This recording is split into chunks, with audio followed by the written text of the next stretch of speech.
Me conta uma coisa, você já comprou um ingresso para um show, depois viu gente pagando aí o dobro por esse mesmo ingresso, ou até mesmo menos por esse ingresso, dependendo do tempo que falta para esse show, ou se os ingressos já estão esgotados? Provavelmente sim, né? Então, o ingresso ele continua o mesmo, mas o preço ele acaba mudando aí com o tempo e também de acordo com o mercado. Sabe onde isso acontece bem parecido? No mundo dos investimentos em renda fixa. Isso é conhecido, gente, como PU, ou preço unitário. Ele acaba mudando aí ao longo do tempo, mesmo que o título seja exatamente o mesmo. Parece complicado, é complicado mesmo, mas eu vou te explicar sem enrolação, de uma forma bem clara. Mas antes, se inscreve no canal, deixa o like e já comenta aqui pra gente fazer outros vídeos como esse.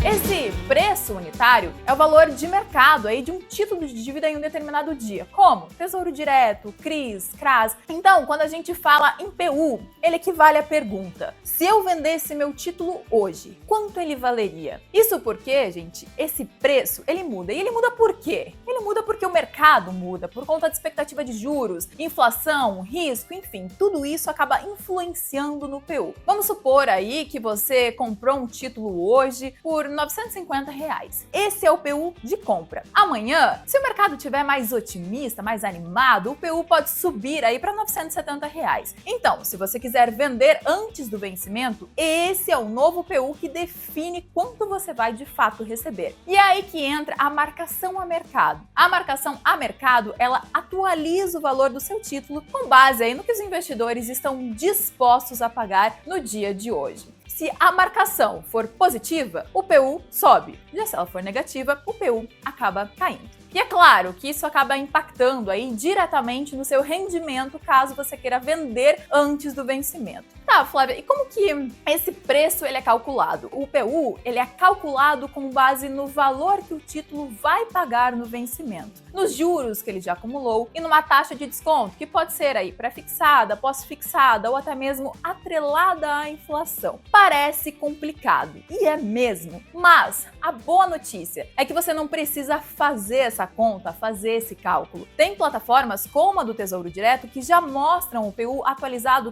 todos os dias. Então você pode acompanhar isso aí, esses valores, direto no site ou até mesmo pela corretora onde você está investindo. Agora calma, tem muita gente que se assusta, se apavora quando vê o valor investido cair um pouco no dia seguinte. Isso é extremamente normal e não significa que você perdeu o seu dinheiro de verdade. Se você não vender o título, não realizar esse prejuízo aí, ele não se concretiza. Então, se você quer acompanhar a sua rentabilidade no meio do caminho ou até mesmo pensa em vender antes do prazo de vencimento, o PU é extremamente importante para isso, já que ele serve aí para mostrar o valor do título hoje, não quanto você vai receber no vencimento. Então, se você investe aí em renda fixa ou até mesmo pensa em entrar nesse mundo dos investimentos, fica de olho no PU, que ele é extremamente importante. Agora me conta se você já tinha escutado falar em PU, me diz qual é o próximo tema que você quer que eu explique aqui e, é claro, se você quiser saber mais sobre o mundo dos investimentos, acesse descomplique.com.br, lá tem muito conteúdo de graça e de qualidade para você. Até o próximo vídeo!